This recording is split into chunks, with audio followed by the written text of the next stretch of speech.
I found myself struck with fear, frozen, paralyzed. I was standing at the edge of a cliff. Below me, 100-foot drop, and I could just about hear the gurgling of the river down there. And I was like, this is possibly the end of my adventure. I was on my way to Everest Base Camp. And just between me and the other side was this one rickety little bridge. Okay? If you've never seen these are suspension bridges that are there, right? That cover these vast distances.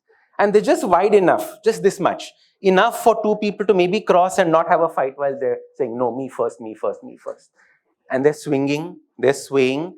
And as you're crossing it, you can hear this river down there saying, come, I'm going to catch you, you're going to fall. And I, Ashdin doctor, and I'm obviously scared of heights. There is no way that I'm going to cross this. I let everyone go ahead. These are all my team members going ahead saying, listen, hopefully something happened to you. I am going to go crossing last.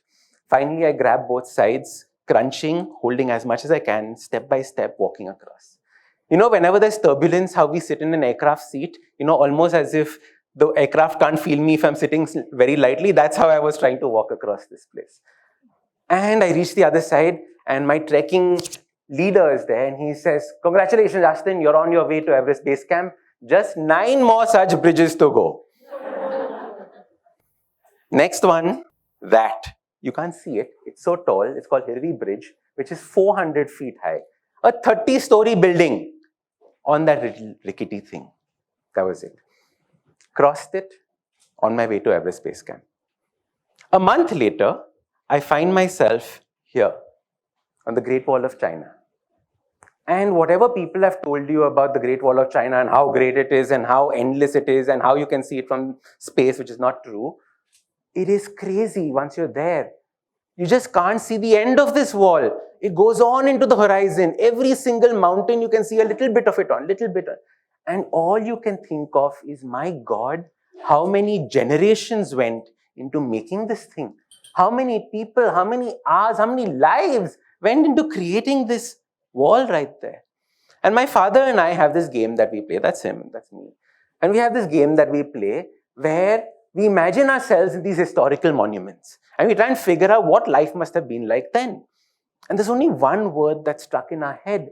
They said, imagine the fear that existed amongst those generations, amongst those kings, amongst those people, that they needed to spend so much time, energy, money building a wall like this.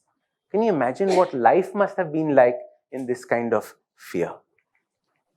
Today I've called my talk Habits That Build Walls and Break Bridges.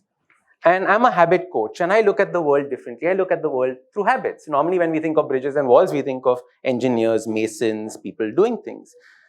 But what about the walls that exist in all of us? What about the habits that create these walls in our interpersonal relationships, in our minds, in our lives? We don't realize, but the number of walls that we've built by the belief systems that we carry. And very often we look at life and we look at this one thing, and I believe that a world is a creation of our individual habits. If you want to change the world, you have to change your individual habits, because cumulatively we can create this change. Right now, war is one of the big topics that is there on everyone's mind. I'm not going to talk about that. That's happening in the world. Can Ashdin do something about it? Possibly not. But what can we do about our own mental peace? If we are not at peace, the world will never be at peace. And that is something that I want us to think about. If we want the world, oh wow, it disappeared. If we want the world to be a place of peace, we have to have our peace internally. The way that I see it is that all walls are built with one intention, the intention to protect. When we talk about habits, we say that only you create a habit once you have a clear intention why you want to make that change. For walls, the reason why we create walls is for one reason: to protect, to protect, to protect. And there are 3 habits that make us want to create walls in our personal lives and in the world around us. The first habit is the habit of F-E-A-R, fear. Fear is one of the biggest things. And what is fear? Fear is nothing but something that happened in the past that we keep continuing and projecting onto the future. This had happened to me in the past, now it's going to happen to me in the future. This happened to me in the past, now be careful about what's happening in the future. And we are constantly playing this in our mind. And every motivational speaker will say this one thing, saying that FEAR stands for something. Have you ever heard this one? FEAR stands for false evidence appears real. False evidence appears real. There's no truth to this. There's no truth that that bridge was going to collapse, or that person who was building that bridge suddenly ran home and forgot to tighten a screw and is going to suddenly... It's false evidence, but that was playing in my mind. It appears real. Fear is your creativity going on a joyride. And if we understand this, we can start making this little change. And there are 2 habits on overcoming fear so that we can start breaking these walls that we have. The first habit is to ask yourself, is there any truth to this? Is there any truth to this? And as soon as you ask yourself a question saying, is there any truth to this? Half the fears disappear from your life. The second habit is to ask yourself, what is the worst that can happen? Very often we don't think of that. We imagine 14 times worse than what reality is, but what is the real worst that can happen? And you realize it's not often very, very bad. 400 feet drop, I wouldn't even know anything had happened to me. So it's not something super bad that could happen. It is these issues that you start wondering, and you're like, why am I holding on to so much fear in my life? Let's start letting go of that fear. The second habit that builds bridges is something known as the scarcity mindset. Have you heard of the scarcity mindset? The scarcity mindset is something that we are almost all brought up with. Our parents constantly saying, where is the money going to come from? Money comes on trees, right? Oh, you know, you have this one chocolate, you have to take care of this. Okay, I'm not going to give you another one. All of these become a part of our scarcity mindset. It is, I am going to lose everything that I have. That plays on our mind. And the even bigger one is nothing more is going to come to me. So we have to hold on to whatever we have. And that's why we start building these bridges. And if you have the scarcity mindset, and I know most of us here will have that, the 2 habits to get over this, the first one is practice gratitude. Have gratitude for what you have instead of what I want, what I want, what I want. And the second one, which is my favorite, is ask yourself, am I really using this? Half the time we have all these things that we have collected over time, which we never use. 35 pens and we don't use a single one. We have chocolates in the fridge that are those fancy ones, but they're getting spoiled because we're not going to use it. We're saving them for a special occasion. Are we using it? And we still have this scarcity mindset. So let's start asking, are we using these things? Let's feel gratitude for them. And you'll start seeing that these walls slowly start dissolving in front of us. The last habit for breaking these walls is this thought about me versus them. This is one of the worst. Me versus them. That means what? First, I am passing judgment on everyone else. That I know better than you. And we only look for the differences between me and the other person. Oh, I'm wearing a salwar kameez, that person's wearing a sari. Oh, I'm wearing this, that person's tall, this person's short. You're looking for the differences, and what are you finding? The differences. This is the problem where we start building walls. We are only looking for what separates us, not for what makes us the same. And as a result, one of the habits that I love on when people are constantly in this is to pause and ask them, do I really know better than you? Have you ever stopped and asked this question? You know, when you're passing judgments, what are they doing? Useless. Have you ever stopped and said that, do I really know better than you? Half the time, you'll be like, no, maybe that person's reality is different. I need to start seeing that perspective. So, do I really know better is a great habit to keep asking every time judgment comes into place. And the second one is to see people as people and not identities.